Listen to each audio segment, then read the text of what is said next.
What's going on, Minnesota Viking fans? Welcome to the Purple People Podcast. My name is Kyle Smith. And if you're watching us live, it is Monday, October 11th, 2021. The Vikings are a whopping 2-3.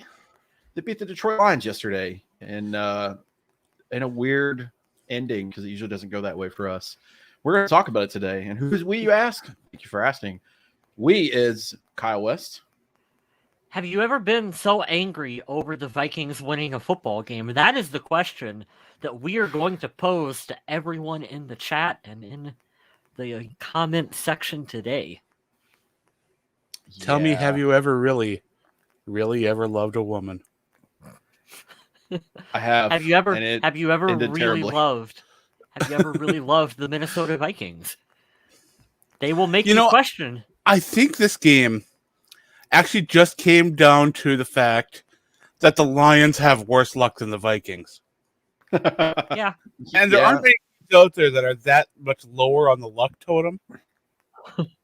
Like Minnesota and Buffalo are kind of even on that chart. But Detroit is nowhere near. Did you see Detroit's head coach at the press conference? Oh, man, I felt bad for him. I do too. Oh. Yeah, the players did enough. They gave everything they had. I love seeing a coach so emotional. And I hope that is not my headset. Let's see. I am not hearing anything, so it's probably mine. Guess they'll get a little feedback from me. It sounds like it's quite bad. It sounds like an Atari 2600. It does. You nailed that sound perfectly. Uh-huh. It was like asteroids or something. It was. Adam, we may have dated ourselves. I dated myself for a while. I wouldn't put out, but I bought myself some dinners. I think. What about Jonathan now? says, I think they were trying to. It's still bad.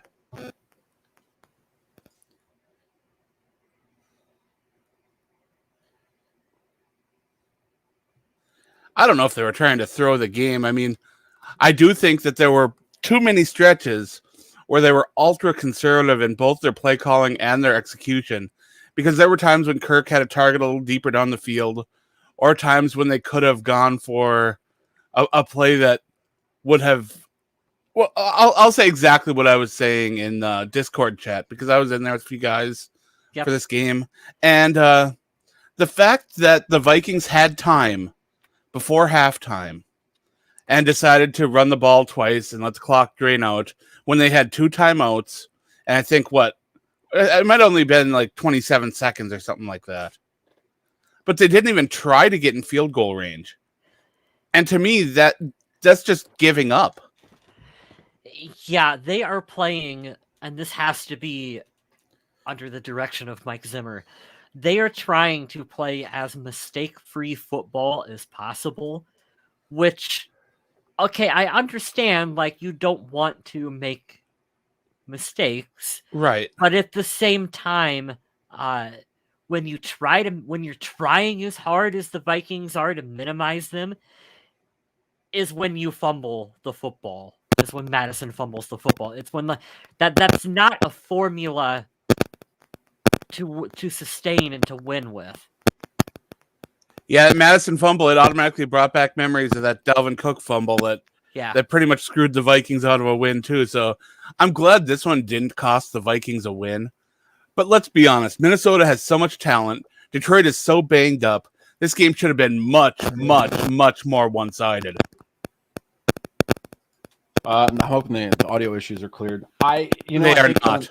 Okay, wonderful.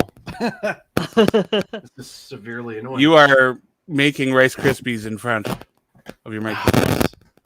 Very frustrating. I'm sorry about that. I'm going to mute myself and try to figure this out, guys. You guys. Sounds good. We'll chit-chat. We'll see you when you get back with us in a minute. We'll talk about Squid Game, because that's all people want to talk about these days.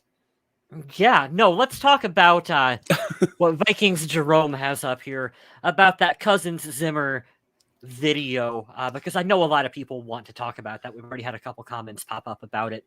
It is really an unusual video and interaction between the two. However, I don't think they were actually fighting with one another. No. No, I don't buy that there's any animosity there or that any of that was negative in a lot of ways. I think Kirk got up there and was really excited, and Zimmer had some stuff to. And from what I read, I think it was something like there was a bunch of chew or something about his chewing tobacco. Anyway, I think that had something to do with it as well, from what I read.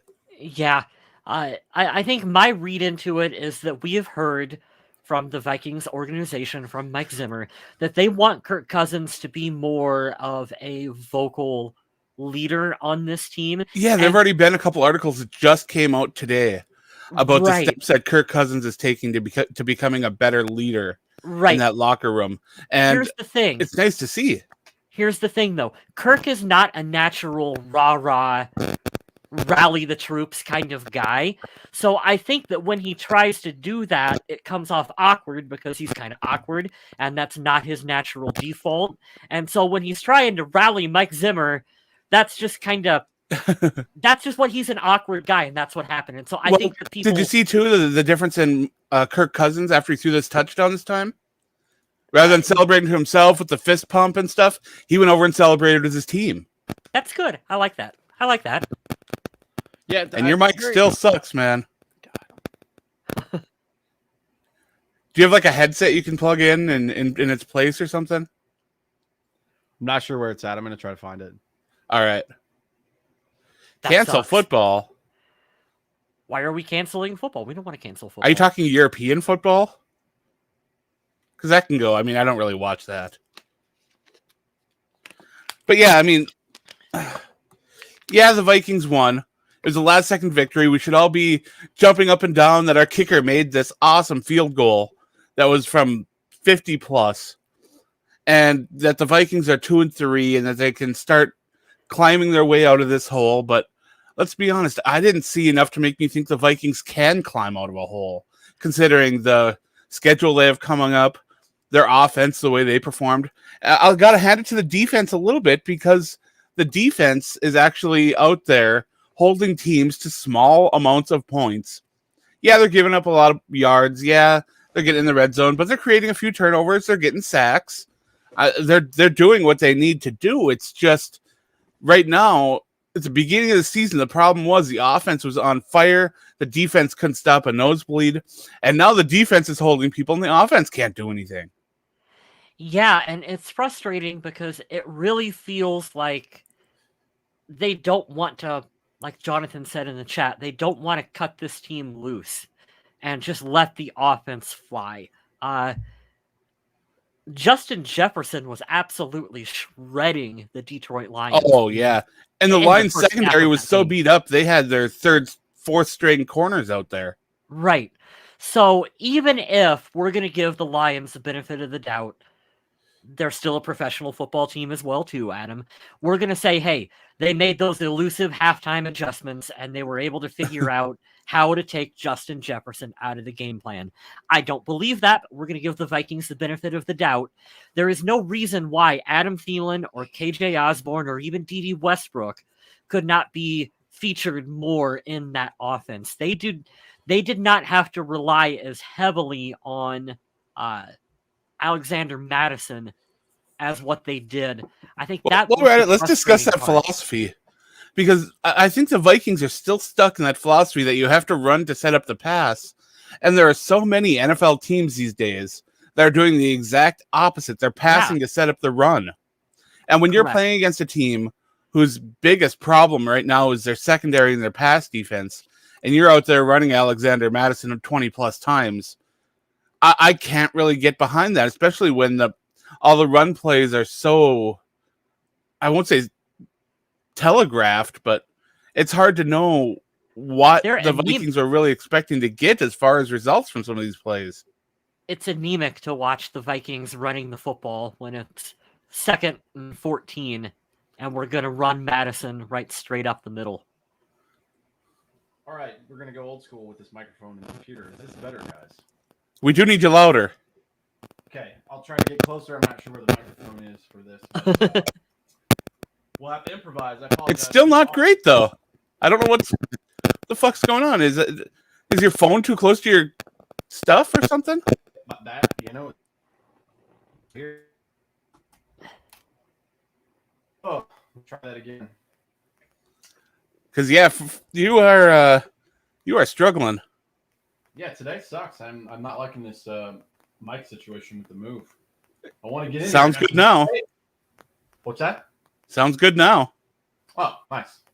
Was it just your phone sitting next to your stuff, or what? That might be why it was crackling. I'm next to my speakers, my monitors, and my interface, and I'm trying to charge my phone, but that's not a good place to have your phone up there. Live TV stuff I should figure out. Well, hey, you sound good now, so welcome back. Everything sounds good. Yeah, we'll roll with this for the rest of the show. Cliff Tang brings up a great point. Cancel Vikings football. Do you think they can beat the Bills team, the Chargers, the Chiefs? No, we need to start over. Well, luckily for us, Cliff, we're not in the AFC, so we don't have to worry about that. I'm going to rebut that comment of yours and put it to you like this. They're 1-0 in the division. The only hope for this team going forward, in my opinion right now, is to win the division. Because it doesn't look good. There's a tough stretch of games coming up. Carolina is going to be tough. I'll be at that game Sunday. Well, let's take a look at other stuff here, too. Cincinnati just pushed Green Bay to the absolute limit. The Browns are a legit team. They can do a lot of great things. Arizona are still undefeated. The teams that beat Minnesota are teams that are very, very, very good. Correct. So it's not like we're sitting here talking about a team that lost to teams that they should be beating. Right. That was a scary yesterday because you thought the Lions were going to get their first win. They're still a tough team. I heard you guys saying that out loud. They're still a pro team. It's just tough. There's going to be a tough stretch here, and this is pretty much, for me, going to define the season because if you beat these teams coming up, you have a legitimate shot. You're a contender. If you don't, it doesn't get any easier as the colder months come in for the winter. That last stretch is hard, too. You have the Packers and the Bears twice to end the season within 4 games. But that's way ahead in the season. I'm looking at now. We've got the Carolina Panthers Sunday in Carolina. I'll be there. Sam Darnold. I'm not even worried about him. Does he still lead the NFL in rushing touchdowns? That defense is legit. That's a tough defense. And for what the Lions were doing, as I heard you guys talking about them struggling a little bit with second, third stringers everywhere on both sides of the ball. With Adam Thielen not getting a reception until the last minute of the game, that concerns me for a game like Sunday. Especially with Carolina getting a guy like Stephon Gilmore added to him. They got who else did they trade for recently when their corner went down? Somebody from Jacksonville that's really good. That secondary is going to be tough. We don't know the health of Dalvin Cook at this current moment if he's going to play. It's going to be tough, man. I can't cancel the entire team, even though I really am tired of watching them be mediocre or less than that. But that's the shot, in my opinion. You got to win the division. That's about your only ticket to get to the postseason. And then the New York Giants have proven it to us. Well, let's talk about what everybody and their mother have been talking about with Vikings football right now. Had that kick sailed a little bit wide to the right, would we be right now calling for Mike Zimmer's head and the firing of Rick Spielman and the whole rebuilding of this team? Would we be there? Well, if you follow anyone on social media, any Vikings fans out there, I don't want to say the majority because I don't want to speak for everyone, but there is a vocal percentage that feels like a large portion of it that are already calling for Zimmer and Spielman to be gone. I think the majority of Twitter, like you said, they would be out there. They're already out. There's a lot of people who hate Mike Zimmer this year, and it's kind of odd to me. I know it's a win now. What have you done for me lately, league? The guy's still got a very heftily winning record since his time being in here. But you got to get to the postseason, and even if you get to the postseason, you got to win. Look at Marvin Lewis. Was he out in Cincinnati before? Is that who I'm thinking of? Yeah. Like every year, never won a game.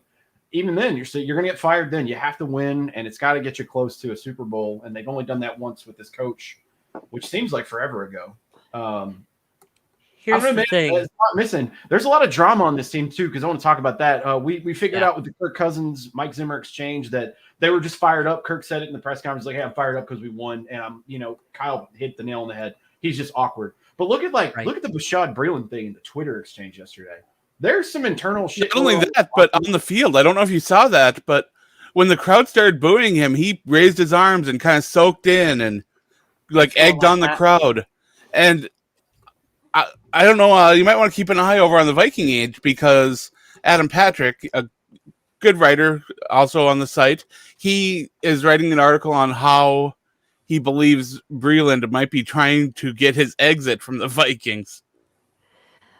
Maybe. I mean, Trade that's a deadline's coming up. very okay. So I was bored last night. I showed you guys this. I did like a win-loss prediction, like best case, worst case. Wrote everything down on here. By the way, I have them going 6-11 is what I think right now. If they like the nuclear option here, where like the wheels fell off the wagon starts on fire. I have them going 3-14. If we catch fire, yeah, 10-7. That's like we're overachieving. But it's really interesting because we got the Panthers game coming up, and the Panthers game I have a loss. I don't think we're going to win. So we got the bye week. We got the Cowboys at home. So if we take a loss, we have a bye week. The Cowboys at home. If we shit the bed on that game, that's your trade deadline. That could be the week that if we're going to fire Mike Zimmer in season, you do it then because you've got the trade deadline. You can have a fire sale on some of these older veterans on the team because you're going to be rebuilding anyway. So, hey, what do you want for Shelton Richardson? What do you want for Brashad Breeland? What do you want for some of these Patrick Peterson? I mean, that is where I look. If it's going to happen, it's going to happen after that Cowboys game. I can see that. Yeah. I don't know that we'll all agree on it, but I see that, and that could be the benchmark. I like this thing too here. Jonathan says, Rashad Breeland does not want to play for the Vikings. His attitude and play proves it. Complete 180 from when he was with the Chiefs. He wouldn't want to play for the Chiefs right now either because their defense is ass. So no, the Chiefs didn't want him back. Otherwise, they'd have brought him back. Minnesota paid nickels for Breeland when he came in because he wasn't getting signed places, and maybe a lot of that had to do with his attitude. And I kind of warned the podcast people when he got signed that I wasn't a big fan of his because of his attitude and because of the way he handles himself. And right now, that's never been more apparent because this Lions game brought out the absolute worst in him. I don't know. This is part of the reason why I think it's the Wilfs need to start looking at the way Spielman is running this whole operation, because I don't know if Breeland is a Zimmer pick or a Spielman pick or some kind of combination of the two in free agency. But you look at that decision where they decided Mike Hughes is done. We're going to get rid of Mike Hughes. We're going to pick up Rashad Breeland. And then Hughes goes to the Chiefs, and he's not doing awful for them. No, he's solid. I think if you ask most Vikings fans right now, who would you rather have on the team, Mike Hughes or Rashad Breeland? Ask Chris Tomlinson. Yeah, ask Chris Tomlinson. So that's another one of the just kind of bad decision-making processes that seem to go into this team right now. They can't seem to make a good decision. Like Corey Vedvik and Ngakwe and all the stuff that just hasn't worked out for the Vikings has cost them. Such a weird trade. You trade a fourth-round pick for Herndon, this tight end from the Jets, who's done nothing. He made an impact on that game Sunday. Hey, he did. That's a great segue. Negatively. You guys brought it up. Yeah. There it is. Yeah. Is anybody going with anyone else for a donkey? Because that dude has done nothing since he's gotten here. I mean, Rashad Hill. You can go with Rashad Hill. Yeah, you can go with Breeland. You can go with Breeland. You could go with Bizarro Kyle Rudolph, who was number 82 that was out there on the field for us. Blake. Oh, the blocking tight end? Yeah. Bizarro Kyle Rudolph getting a penalty late in the game. Like, well, what the fuck is that? Oh, Kyle Rudolph. Well, let's jump right into it. I'm going to give a game ball away, and I really want to see this continue. I'm sure there at some point in the season, especially since he circled the Rams game, it's probably not going to be a good day for him. But Justin Jefferson's a stud, man. Oh, I love this kid.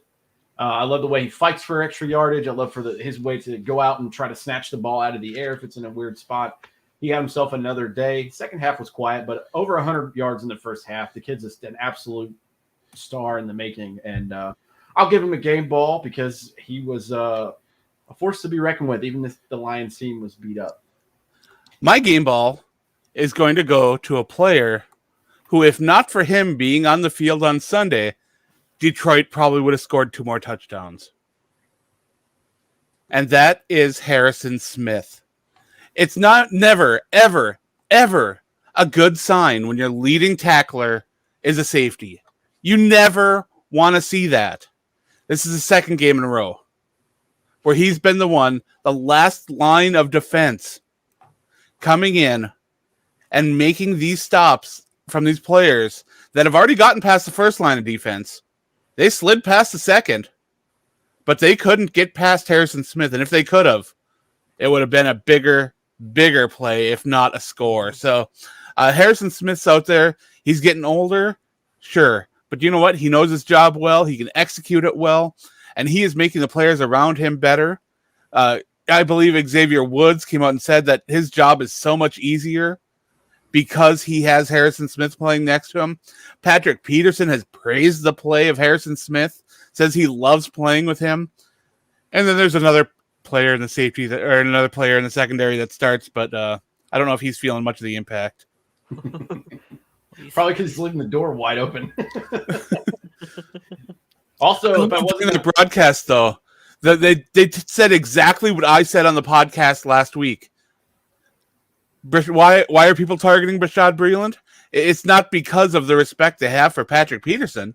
It's because they're having success throwing the ball at Breeland. If they threw one ball Patrick Peterson's way and it was completed, you'd see more footballs going that way. But no, it's so much easier to get those players that are just finding a way to wiggle free over there against Breeland, and it's been an absolute mess. Also wanted to give a shout out. If I didn't give my game ball to Jefferson, Patrick Peterson was going to get it. He looked pretty good yesterday. Yeah, he did. There was some good play yesterday too. I like Everson Griffin. There's some good plays yesterday. Danielle Hunter, weird, wonky game. It's nice having Danielle Hunter back. I still feel bad that I was wrong because I did think that Everson Griffin would come back and there might be some animosity in the locker room and the struggles that he had in Detroit and Dallas might kind of show their heads a little bit. But I mean, he came here and he really, really, really wanted to be a Viking again. And you can tell because he's having fun. He's having success. They wanted to bring him in and rotate him in for some plays here and there. And he is forcing the Vikings to put him on the field more because he is getting some things done.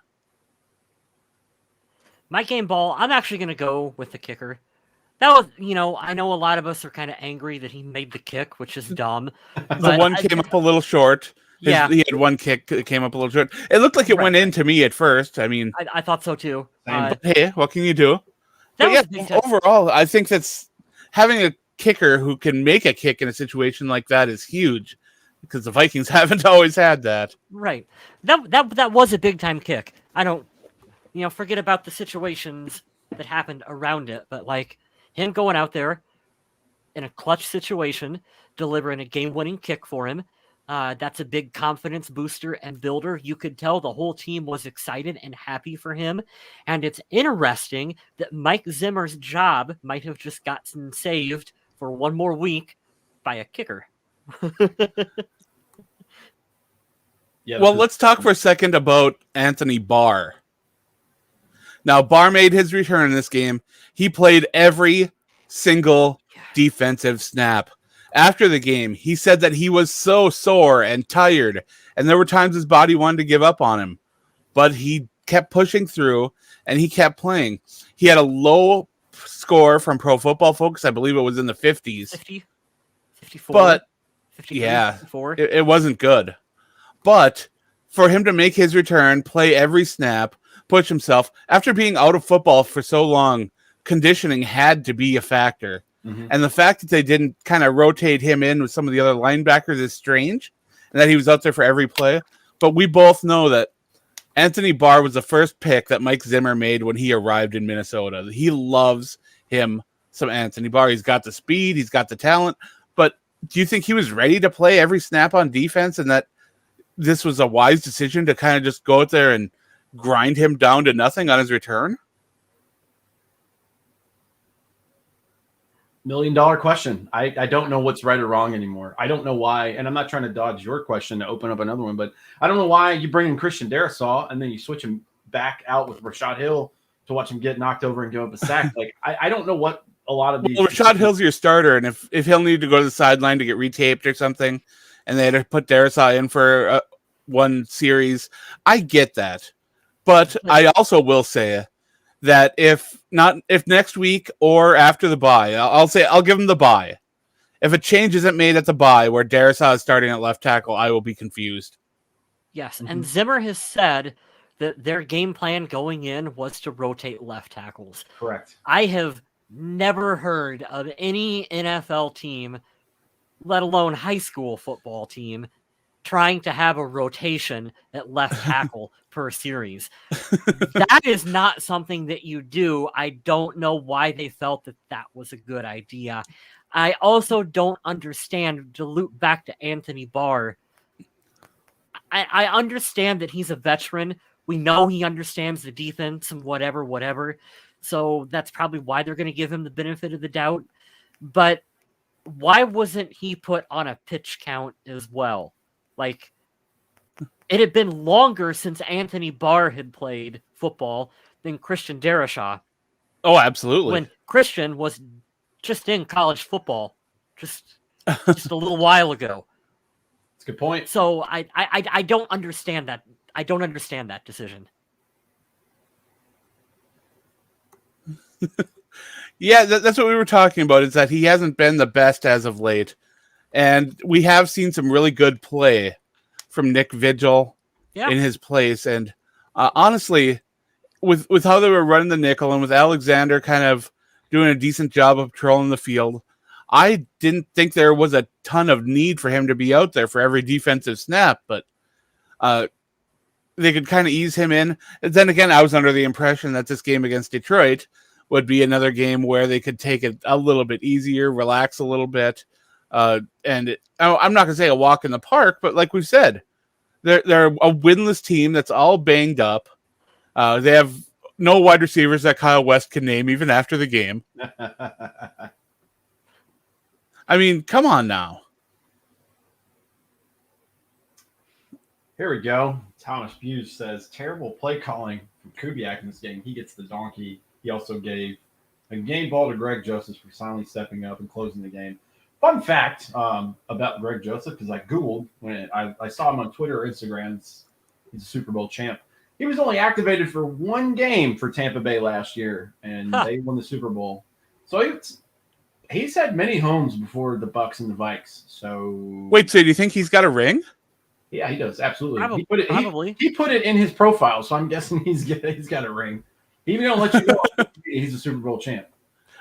I don't know what the rules are for getting a ring, so I believe if you play for one game and that team goes on to win a Super Bowl, I think it's up to the club, but most clubs will, hey, you contributed to our season.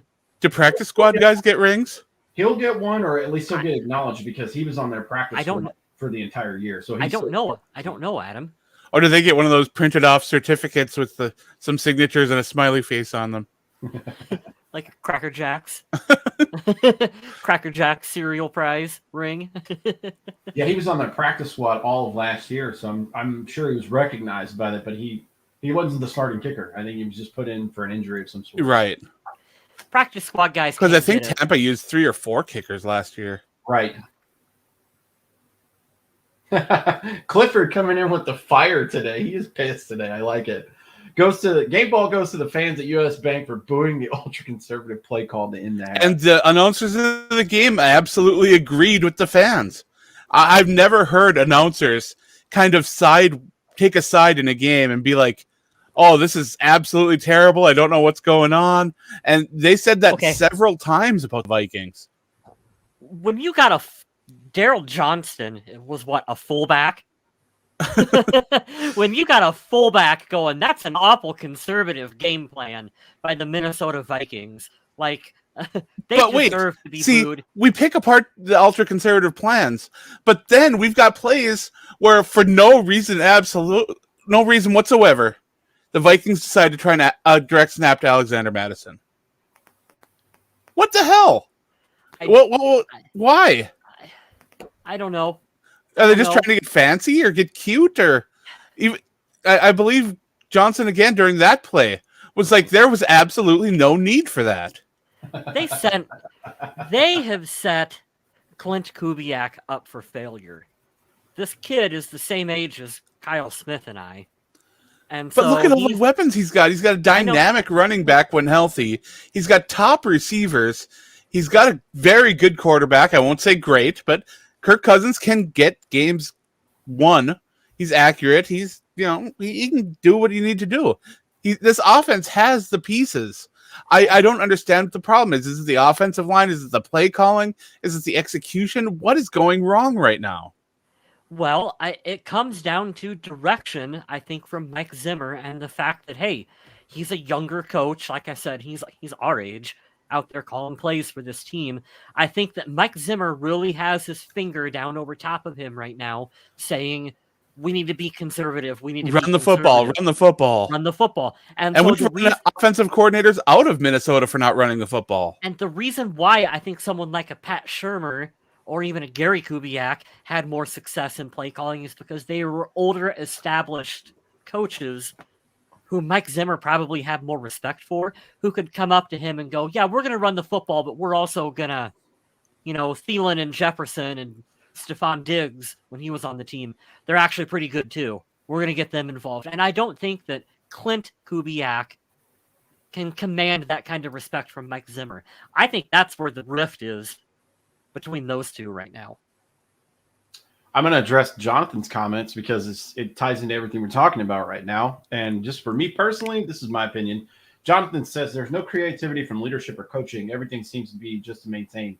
Yeah. That's been a constant, especially since I've been a Vikings fan. Not saying they're not trying to win games. Every team is trying to win a Super Bowl, but what can you do creatively? And what I've seen, and you guys correct me if I'm wrong, this is a broad statement, but Mike Zimmer is we're going to out-defense you, and we're going to pound the ball down your throat and run. Right. That's how you would love to win football games. That's the game plan every week, right? Whereas if you take like a Sean McVay or like I guess the master has to be Belichick, we're going to go team-specific every week, and we're going to say, what are your two best weapons? Your best weapon on defense, your best on offense, and we are going to completely eliminate that.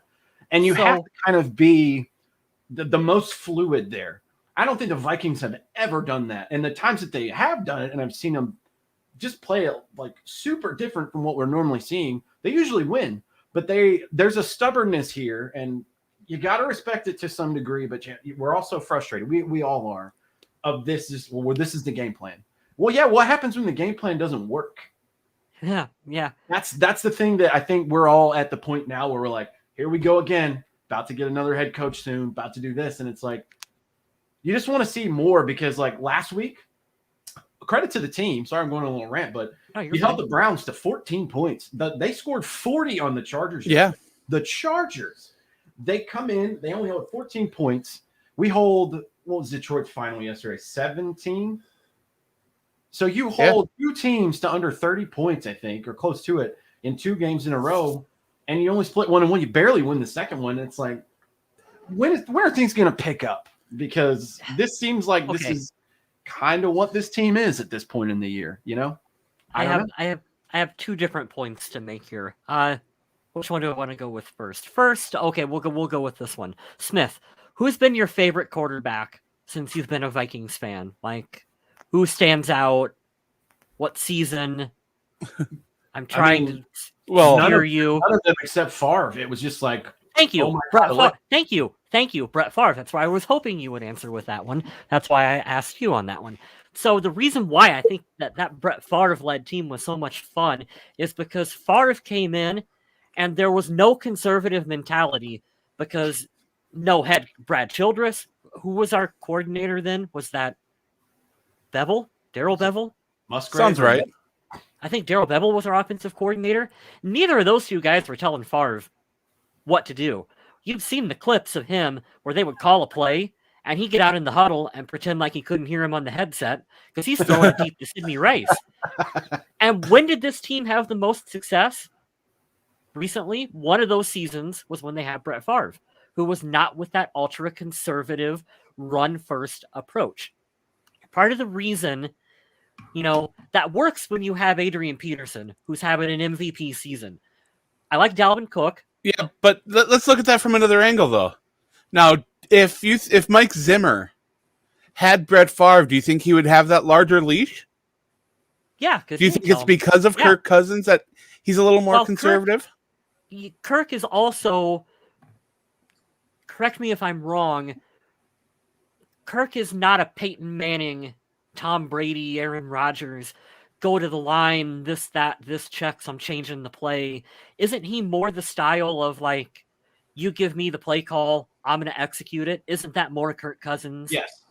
Yeah. Unless there's a major gap that you see as a total mismatch, yeah, he's going to go in and he's going to execute the play that's called, unless it's just like blatantly obvious, good or bad. Like if you see, okay, I've got just my regular setup here, my 5 offensive linemen, and I don't have anybody in the chip, and you see 6 people up there, he's going to be like, okay, we're audibling before I get my head taken off, right, kind of deal.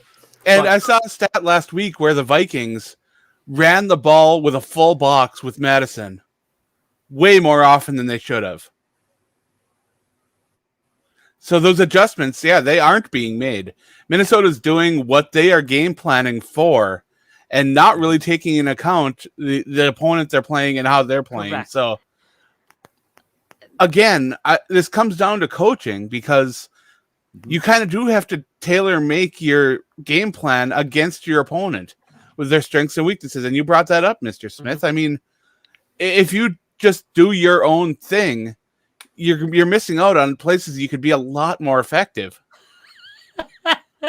Jonathan, that's a low bar to clear. I'm going to interrupt your paragraph here because it's good. It's good. I had to take it down because it was taking up a lot of the screen. But Jonathan says, well, we're better now than we were in the Ponder days, bro. I mean, so let's revisit my history with this team, right? You mean the Adrian Peterson days? Oh yeah. Oof. Well, yeah, I think he just specifically referring to quarterbacks, because like I saw Favre growing up. He was a Packer forever, and then get in the military, and you gotta have a stamp on your chest of everything you love. That's just how the mentality and this stuff is there. I'm like, well, I guess I'll see what Favre's doing, and there he is with Peterson and Minnesota. I'm like, well, we don't have a Super Bowl. I'm not a bandwagon fan, right? That was it. That was the best season, because everything since then's been patchwork. But the Ponder year, we were like, what, 13? You won one game against the Panthers there because they missed a field goal, which was just horrendous. Then the Donovan McNabb year, Matt Castle's been in there. We had fucking Josh Freeman for a game at some point. T-Jack got a year. Yeah, it's so bad. Who? T-Jack got a year. Was that before or after Favre? That was after. What? Did he? I didn't remember that. Joe Webb was a thing. I mean, it's just been it's been awful. But I'm going to address what Clifford says, because it's a good point. The leadership here and I don't know the Wilfs personally, and none of us do, but you can tell some of these guys that obsess over it. Like Jerry Jones wants so badly to prove that since the Wilfs have no problem throwing any money they have at the Vikings, because they know it's a good investment. I'm just like they're talking like the resources there are great. They just don't have that Jerry Jones about them where they're like, well, I have to prove that since I got rid of this amazing coach 30 years ago that I can run this team to do that. Well, then they built Vikings Lakes, which is an unbelievable place that's still growing right now. They got that hotel going in, and it's just what they're doing there in Egan is amazing. I can't really fault the Wilfs any, because they've shown so much passion for this team. They've been willing to show their investment in this team. They kept us in Minnesota. I think it's easy to forget that we were maybe close. We were closer than I think people realize to be in the Los Angeles Vikings. The San Antonio Vikings. It was about, I'd say, 3 days away. Yeah. Yeah, I'm glad that didn't happen. I would have had to been on a Panthers podcast and be sad all over again, just with different colors. That would have sucked. And being from Minnesota, if Minnesota moved, I don't know if I'd be a Vikings fan still, because its ties to Minnesota are what makes me a huge Minnesota Vikings fan. It's this is a time with my grandpa, and also when the North Stars moved to Texas, I didn't watch the North Stars anymore, and they dropped the North, even though they're in North America. They could have kept that. It's fun to hear all the different Minnesota ties and how we're all this one big happy, sad, angry family. Like how Bud Grant lost to the Harlem Globetrotters. Oh. That was a fun conversation the other day. Yeah. Hey, I agree with Cliff. I don't think Kirk is the problem. I think that I don't either. Again, it's the weird fault of the O-line or the play calling or the execution or bad practices. What are we? I mean, there's so much that could be wrong with this team. And, of course, it's probably a little bit of each. Yeah. It absolutely is because Kirk gets just as conservative as Zimmer sometimes when it comes to play execution. He'll drop off the quick pass when he might have a little bit more time in the pocket than he thinks he does. But then you look at him. Again, that's on the O-line a little bit. And I mean, it's everything. That's the thing about Kirk is that you look at him and he does exactly what you said. Then there are other times where he dropped that pass, boom, right into Justin Jefferson. It was at the beginning of the game. Yeah, he identified that one-on-one. And he gave Jefferson a chance to go and get that. And yeah, it was a 50-50 ball. Just tossed it up, 50-50 ball, go get it. And he went and got it. And that happens a lot in the NFL when quarterbacks trust their receivers. And we definitely saw that. You got to trust Justin Jefferson to make those throws.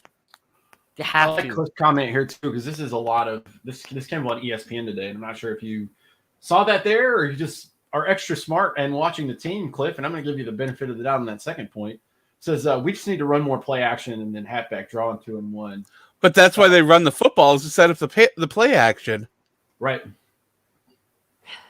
That was noted today on ESPN. I think it might have been Bill Barnwell. I'm not sure who wrote that article. Sorry, internet land for me not giving sources on this professional show that we do. But yeah, the Vikings need to get back to play action. All right, so let's run some predictions here. They need to get back to the basics. Week 15 is Bashad Breeland on the schedule on this roster. Week 15. I say yes unless he has meltdowns. I have to put that asterisk in there because Week 10. Is Bashad Breeland a starter for the Vikings? No. All right, let's go with Week 7. That's the bye week. Nope, Week 8. Week 8 is Christian Darrisaw starting at left tackle. Correct. If they do not, he has to. He has to be, Adam. And you know what? To your point, Adam, I think that's where Rashad Hill will thrive. When Darrisaw has to come off and take a breather, if he does, he's great to step in. That's what his role's been this entire time he's been here. Yeah, Hills can be ready to step in, right tackle, left tackle. Hills even played inside for Minnesota. I mean, he can fill in anywhere. We've seen stretches where he's played good football for the Vikings this year. That's why we've always tried to say here, it's not necessarily his fault that he's been put in a bad position. He's a backup. And do you think Breeland's even tradable the way he is right now? Oh, they'll get a 6 for something. 6 or 7. Spielman will get that 6 or 7. For as banged up as other secondaries are around the league right now. Trade him to San Francisco. They wanted Dantzler. Just give him Breeland to be like, trade him to Green Bay. That's a good question. That way, that at least the Vikings will be able to pass against Green Bay that week. Yeah. When is Dantzler going to be starting? After the bye? If Breeland ends up being chipped off or cut or demoted, Dantzler's got to be the guy, right? Yeah. And that's the thing, too. That's the thing that you can't, he's going to back himself to a corner already, is you've got to think, you have Patrick Peterson playing on the other side of the field with you. It's not like, well, I had to carry the load while I was in Minnesota and it wasn't fair. It's like, bro, you have a Hall of Famer on the other side. You got another potential Hall of Famer playing safety right near you. Yeah. You just are terrible. The other safety's pretty darn good, and you got Eric Kendricks out there with you too on defense. He's definitely the weak link here. And I'm not going to say that Dantzler is going to be this major upgrade like we got Gilmore in a trade via Cameron Dantzler through the draft, that kind of thing. But he's going to be better because Thomason put it out there, and we legitimately are not a fan of him here at the show. But he's like, yeah, you're like the worst rated corner in the NFL right now. So how does that make you feel? It's a jerk question. It's a douche question for sure, but it's the fact. I mean, it's a statistic. You can't argue with that. I have a problem. What's up, Doogie? What I had a problem with the most with Breeland is the tweet that he put out towards the fans I'm not a fan of that. And I'm not a fan of when you're getting booed, standing there on the field and going like that. Like, I'm not a fan of that behavior. When we've seen other players struggle, they come off and they're like, you guys deserve better. I made some mistakes. I'm going to work hard and I'm going to come back and I'm going to be better. You know how you knew when Matt Khalil was done? When he flipped that kid's hat? Yeah, when he flipped the kid's hat off. It's that same sort of behavior, Adam. You know, I had forgotten completely about that until you just mentioned it. I'm glad you remembered that. But yeah, I mean, I don't know what his plan is here. If he's trying to make everybody hate him, he's doing a really good job. Maybe he needs that. Maybe he needs to be the villain to feed off that. If it gets him to play better within reason of him, like sure. maybe not being as direct as, suck my what to everyone on Twitter, but maybe it's like if he plays the villain and he kind of sarcastic and smart and he plays better, I'd be all for it because you need some kind of personality because everybody in the NFL is a robot. But what he did yesterday was super disrespectful. But he's got to kind of have big balls to talk about D in his tweet when he didn't bring any to the field. So yeah. Cliff is right. If you're going to play like donkey shit, we're going to call you out. Yeah, so are the reporters here. I don't know if you noticed, but we got some savage reporters that report everything. They're getting less and less kind the more he starts playing it up. So I hope that he is ready to just, absolutely be swallowed alive because I'm surprised this isn't a bigger story outside of Minnesota media. That's why I wasn't really that hard on who was it? Was it Cam Dantzler who had used his tweet and delete where he was basically like, I should be playing? Because he I actually responded to that and I said, you just keep grinding, man. You'll get your opportunities. He's a young player. He's got this. He also wasn't wrong. Which is crazy when you're that young because I've said it specifically. I've quoted the movie Draft Day a ton of times. Stay the hell off of Twitter. We don't, GMs hate that stuff.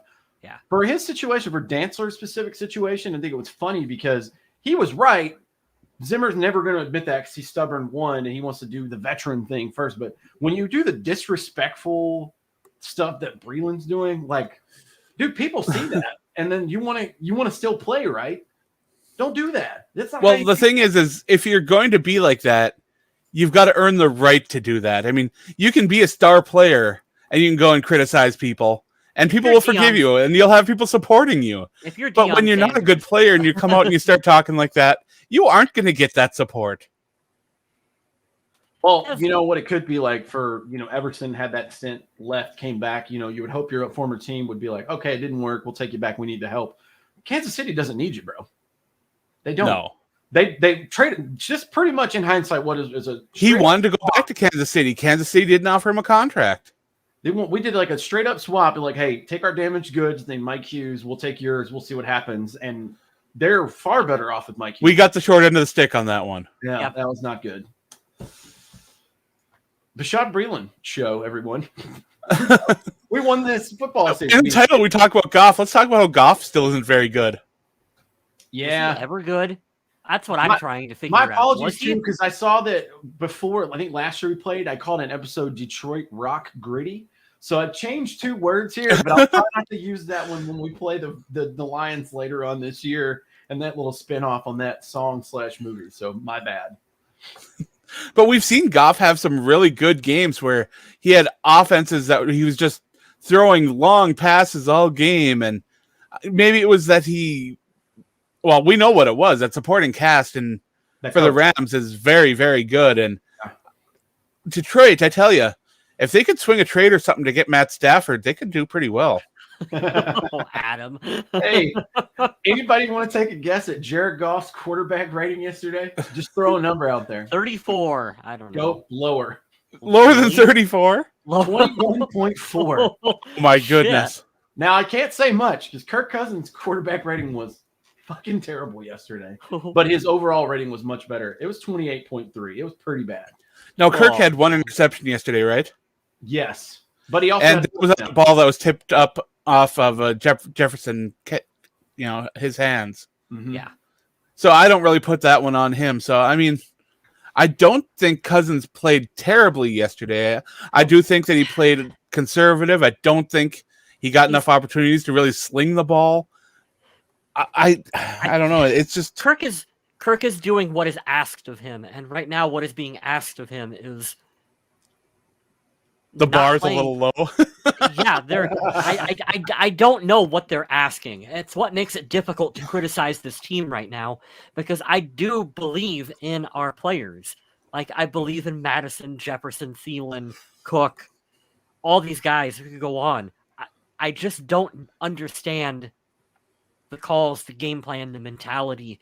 It really feels like there needs to be a change of culture. So Dalvin Cook, do you think Dalvin Cook actually could have played this week? Do you think they would have played him if he was like fringe ready, or do you think they would have erred on the side of caution and sat him if he still thought that he could play it? Caution. And you know what? I hope he doesn't play Sunday either. I hope he gets 3 full weeks to rest his ankles. Yeah, then he'll have that bye and he could come back. Long. We've had this talk last week about Dalvin Cook's health, and as when it comes to him in particular, I am always down for being on the side of caution. Let him get the rest, come back healthy. If there's any question about him next week, sit him. I also want to point out something that we talked about in the preseason, and we kind of shrugged off, say, hey, whatever, it doesn't matter. But remember, they didn't score an offensive touchdown until the 3rd preseason game. Yep. Yeah. Guys, we only scored 1 offensive touchdown yesterday. And 1 offensive touchdown the week before. Greg Joseph, 4 out of 5 for field goals. That's a problem.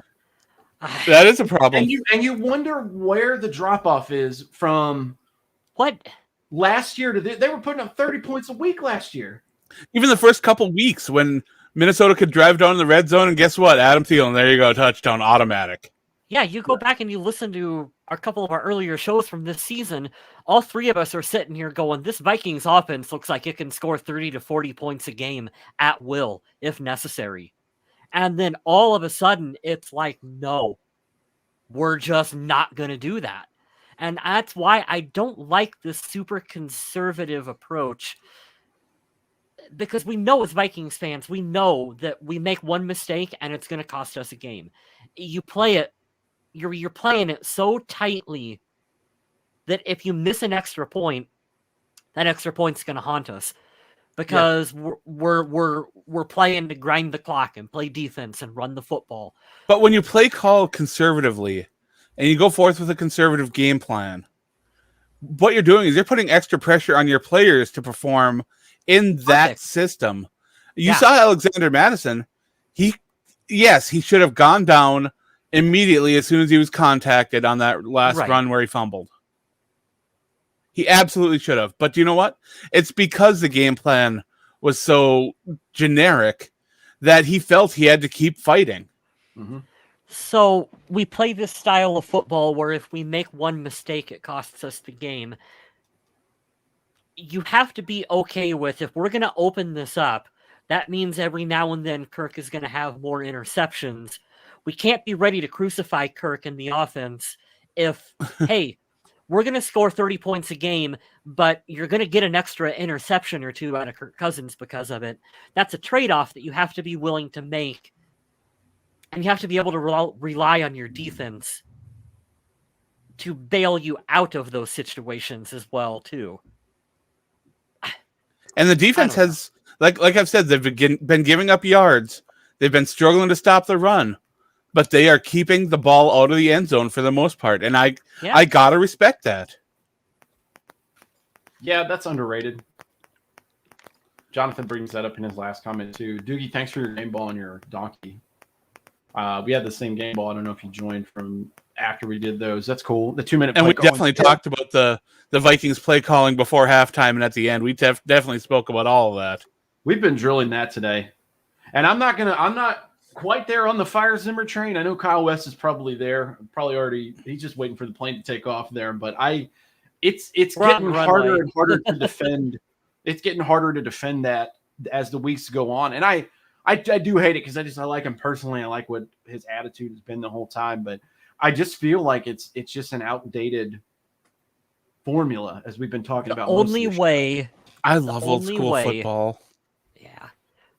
But it's time. Only way for Zimmer to save it, and he's not going to do this, and it's too late at this point, would be for him to have an offensive staff and coordinator where he essentially goes, you have my blessing to do whatever you want offensively. I am going to run the defense. I will call the defense. That's going to be my side. Pat Shermer or whoever, the offense is yours. Call it. You have 100% my trust. I think it's too late for Zimmer to go down that road. And I don't think he could keep his hands off the offense. I mean, yeah, he might be better as a defensive coordinator, and I love the old school style of just smash mouth football. But maybe it is time that the Vikings make a few changes and they bring in an offensive minded head coach and they bring in or even keep. Well, I don't know if we even really know what the co-defensive coordinators can do on their own. Yeah, I don't. What does that even mean? It's a mess. That's another thing we didn't even talk about. There's so many questionable decisions you can make.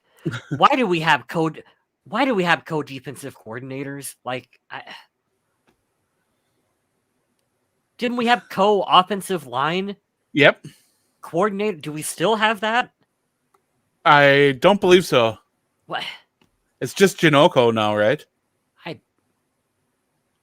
Yeah, Thomas, we talked about this as it came into. Sorry to interrupt you guys. No, you're finally doing one-on-ones with Kirk. It only fuels the narrative of stuff like Everson Griffin was saying when he had his little tirade that he didn't want Kirk around. Because I, for the life of me, I can't think of any coach, especially younger quarterbacks, that they don't have this kind of meeting with them. But yeah, that's wild. The problem is, though, is that if the Vikings do want to move on from Kirk, they owe it to themselves because of the draft to explore what Kellen Mond has. And Mond, I'm going to just say I don't believe he's ready. He still needs a lot of work, I think, especially from what I saw during preseason. And honestly, I'm not sure about if he is the future for Minnesota. I've been wrong about stuff like that in the past, though, too. Still, I mean, it's not like the Vikings are going to be able to grab a Patrick Mahomes or a Justin Herbert and just sail like a lot of these teams are doing. But and they don't have any of those upcoming in the draft. This is not a quarterback draft coming up.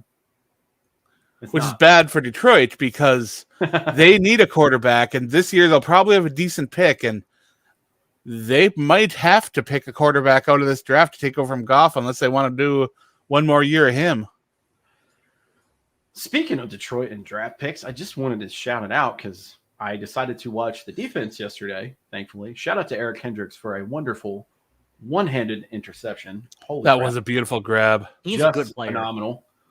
Put him in at tight end immediately. Yeah, they got a left tackle that I thought that, or right tackle one, I don't know where he was playing yesterday, that I thought Cincinnati should have gotten. That proved to be not the case. I think Jamar Chase is lighting the NFL on fire right now.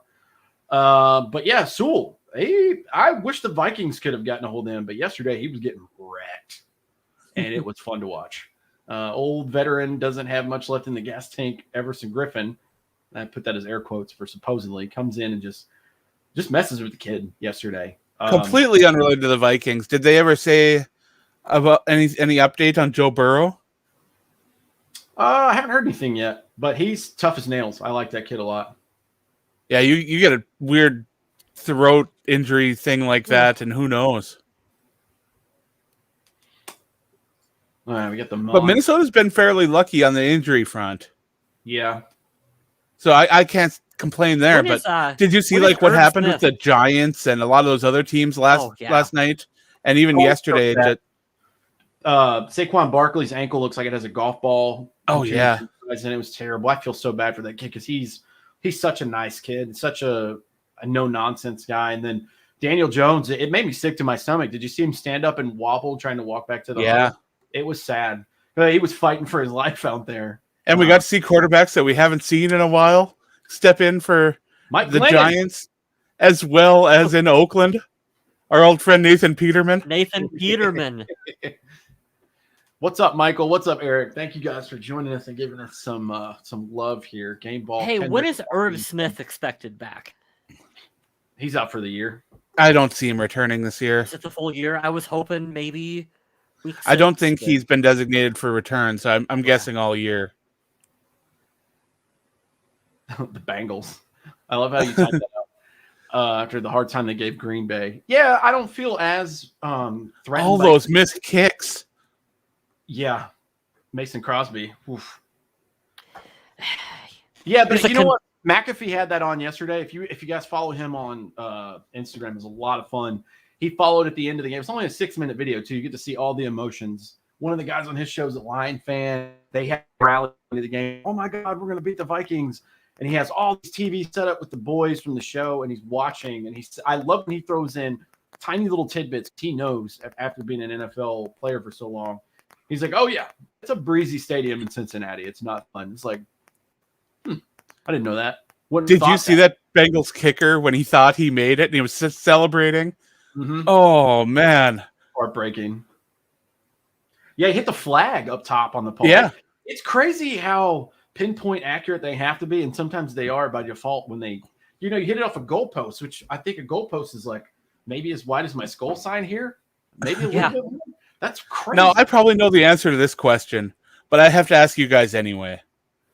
Do you feel sorry for Detroit after what happened with them on the 2 field goals that have beat them recently?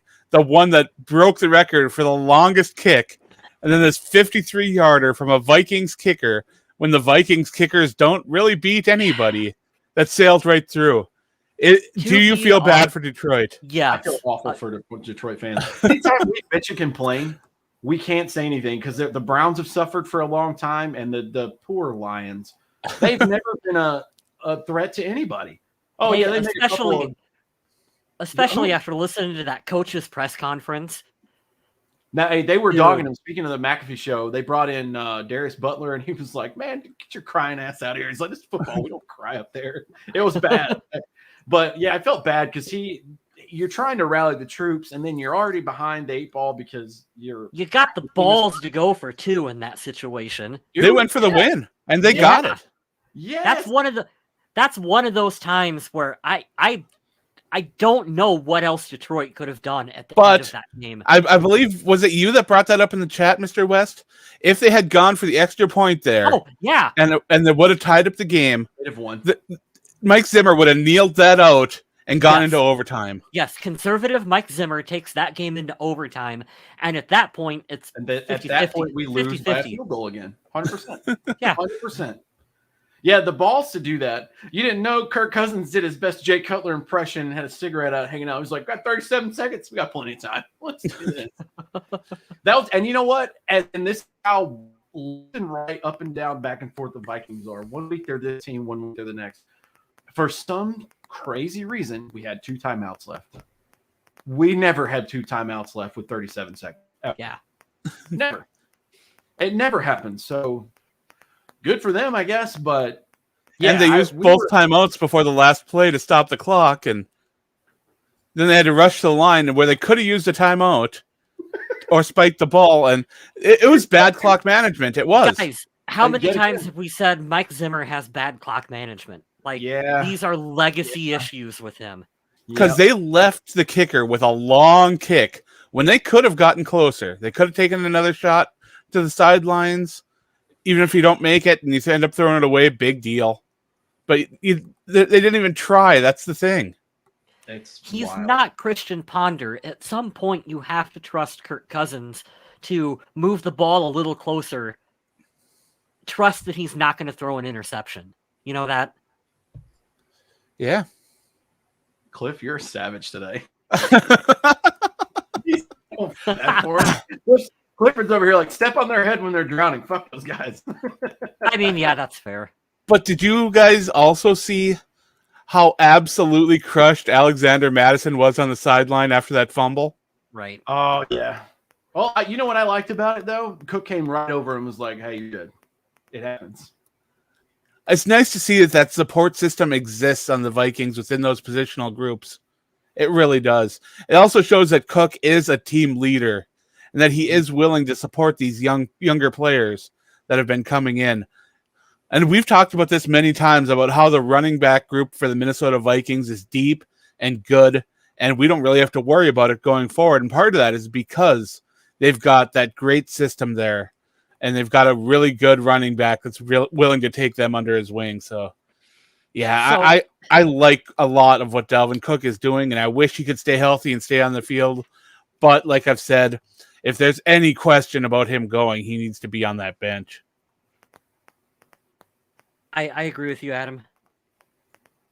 Kyle West, you want to throw out your hot take again for anybody that didn't watch last week if you were playing GM? Because mine backfired right in my fucking face. Right in my face. I want to call myself out because I have the worst luck ever in the history of humans. Not really, but I'm being dramatic. I was like, you know what we're going to do if I'm the GM and I can make a realistic trade. Now, we set this out last week, and this was fun. Right. And I'll let you guys say what you did last week because you guys were to a T yourselves, and it's why I love the show. But I was like, you know what? We're not going to get Mahomes. We're not going to get Herbert. You know who wants out of their place really bad, not named Aaron Rodgers? Let's go get Russell Wilson. He never gets hurt.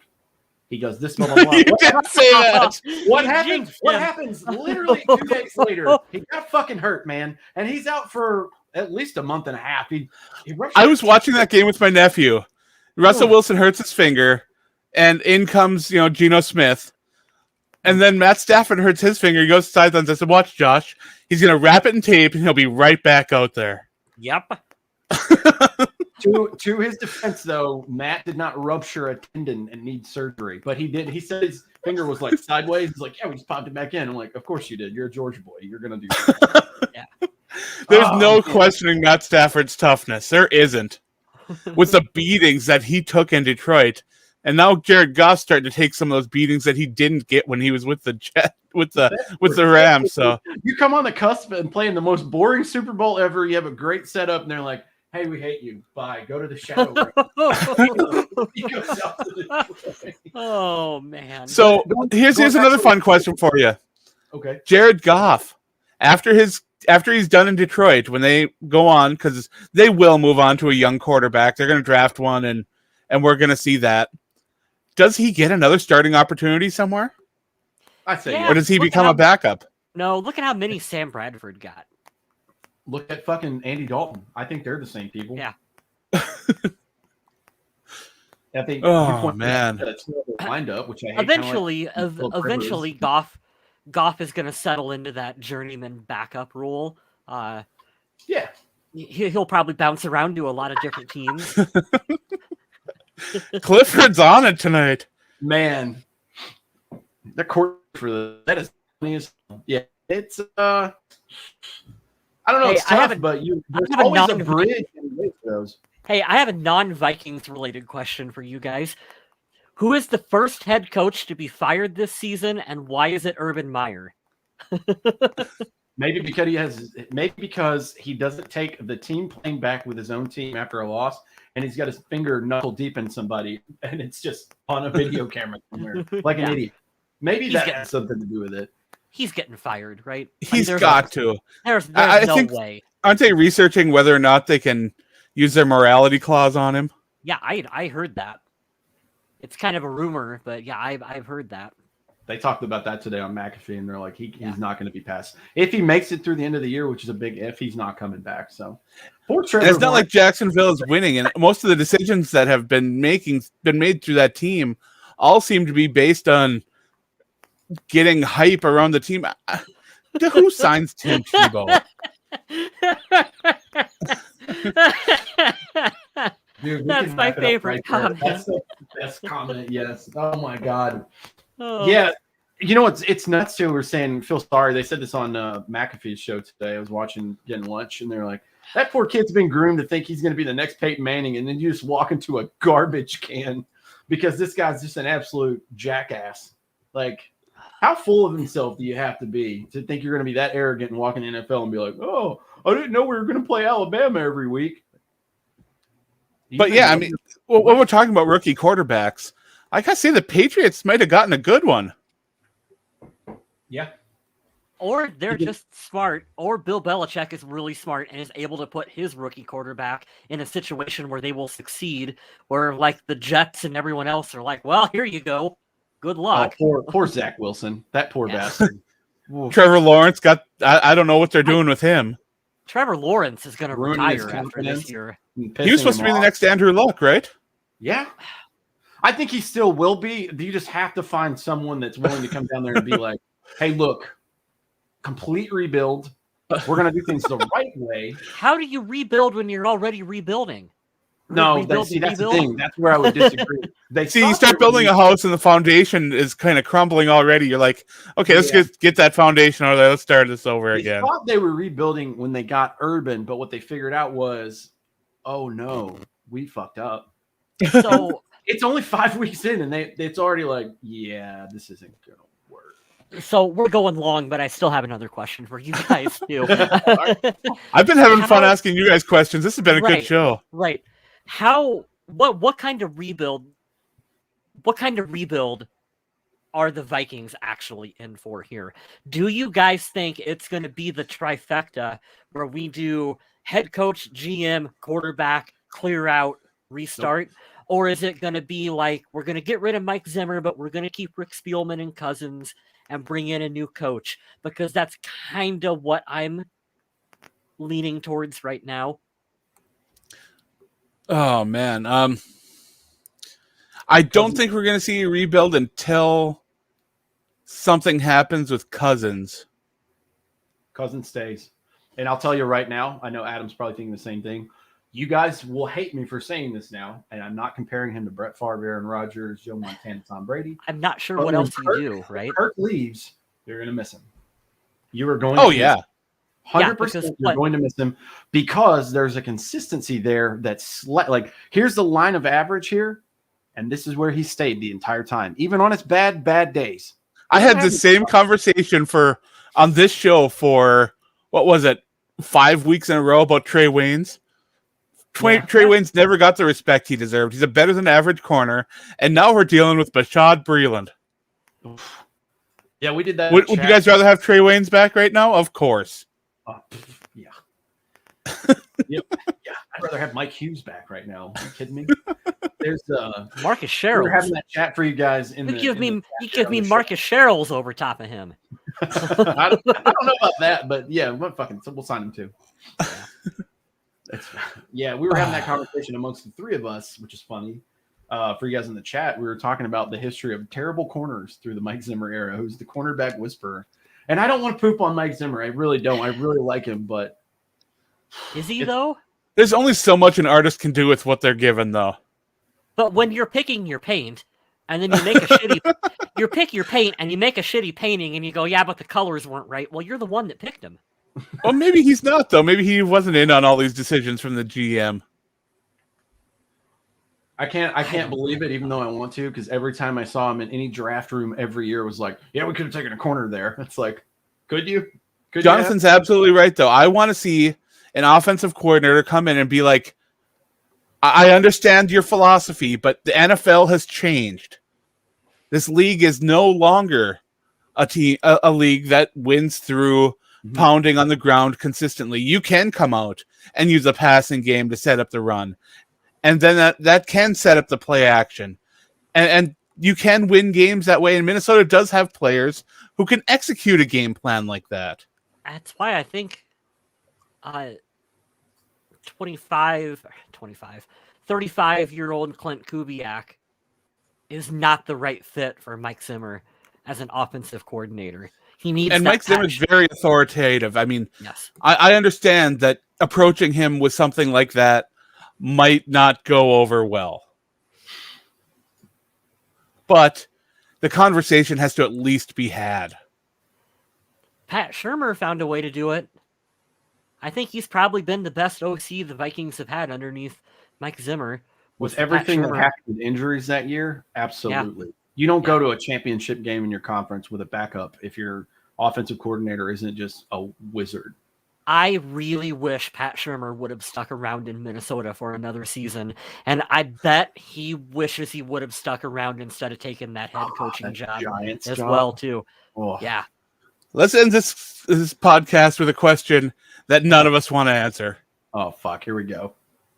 How many years until Justin Jefferson demands out? I knew you were going to go Stephon Diggs did. if he's already not FaceTiming with Stephon Diggs and being like, "How did you get out of Minnesota?" Hey. I would be shocked. Here's where it is, because you know what happens after that last one? Yeah. Yeah.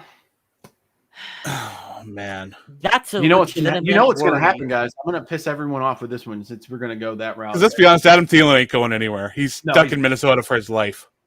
But you know what's going to happen? They're going to fire Mike Zimmer and they're going to promote Clint Kubiak to be a head coach. That's what's going to happen. We're going to keep it in house. Or Adam Zimmer. Do that. You're here. Go ahead. Yeah. I've been a long-time fan of a defensive-minded head coach, but I'm ready to change my mind for a little bit and see what an offensive-minded head coach can do in Minnesota. Jay Gruden. As long as it's not Adam Gase or Matt Nagy, bring them on in. We're good. We're good. On that note, we've had some awesome chat going on today, so I want to thank everyone who joined us over in chat. We did set this show a little bit ahead of time so you guys could try to be here, and we're really glad we did that because we got a nice little turnout in here and had some great conversation going on. So thank you, everyone there.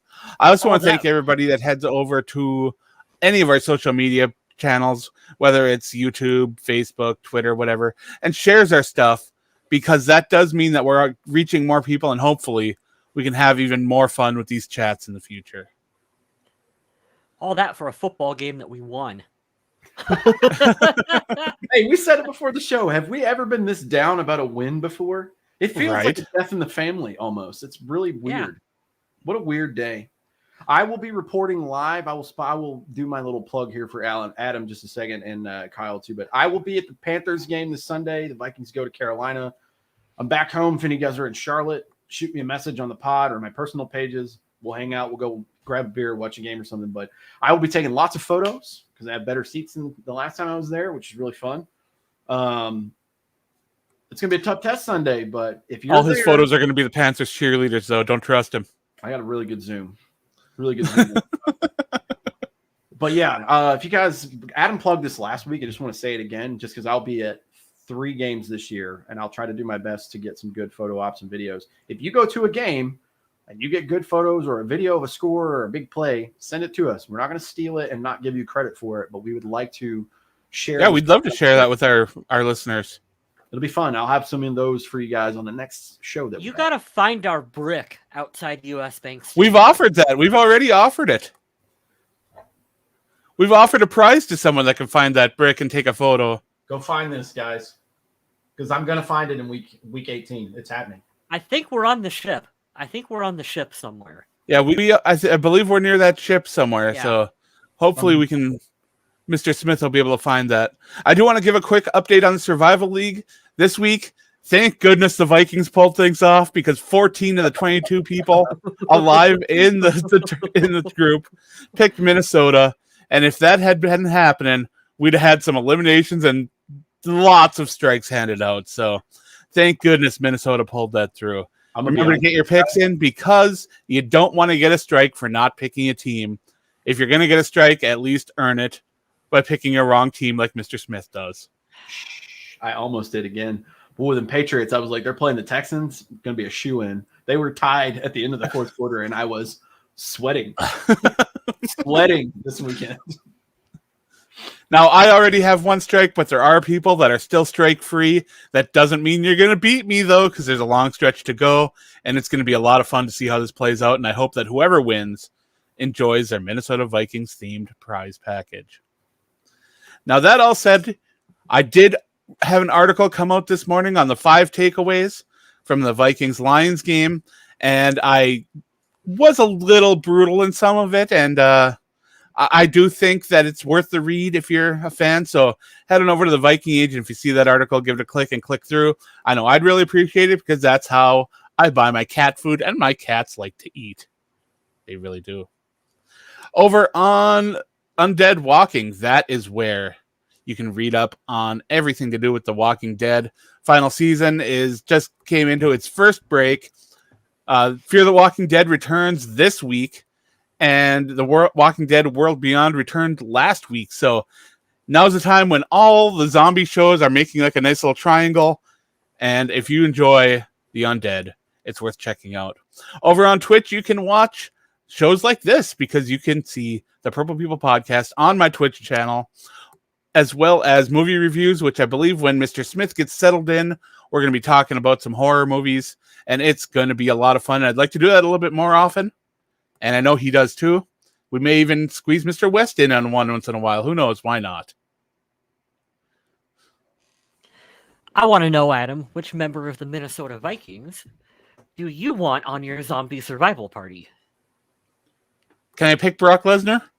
No, current. Oh, if it's not Everson Griffin or Michael Pierce, what are you guys doing? Maybe Daniil Hunter? My mind first went to Michael Pierce. That's where my mind went right away because he's just that big guy that's smashing stuff. But I got to be honest, in a zombie apocalypse, my cardio is terrible. I'm overweight. I'm zombie food at this point, so I'll be staying at whatever we're at. I'll be cooking food or cleaning stuff, and I'm not that guy that's going to be out on the supply run. So I'll be doing all right until the settlement gets overtaken. Adam, I'm gonna go with. You stay up there in that turret and just mow those zombies down. We just did the Survival League update, Thomas. Yeah, we just did those. I'm going with Harrison Smith. He's a silent badass. Like, he would get shit done and he would make tough decisions for you. Like, no Bashad Breeland. No Brashad Breeland. No, we're throwing him outside the gates. You know what? I changed my pick. I'm picking Dan Chisena because he's the fastest guy on the team. Oh, that's a speedy guy. Cardio was the first rule in Zombieland. You got to be good. So that's my guy. You don't want the speedy guy because he's just going to take off and leave you. Oh, well, if he's on my team, then I'll keep him there. We'll keep him infection free. Even Michael Pierce is going to outspeed me, so I'm done. It's a big boy. Daniil Hunter is a good second choice for that too. Mm-hmm. Yeah. Kyle, I guess it's my time. Yes, it's my time to talk about my photography work. I literally have printed prints right over there that I keep meaning to have to show up to be like, hey, flashcards, you could buy my stuff, but I never remember to bring them over. So check out the website down below. I have all kinds of stuff. You might see something you like. You can get Purple People podcast merchandise as well, too.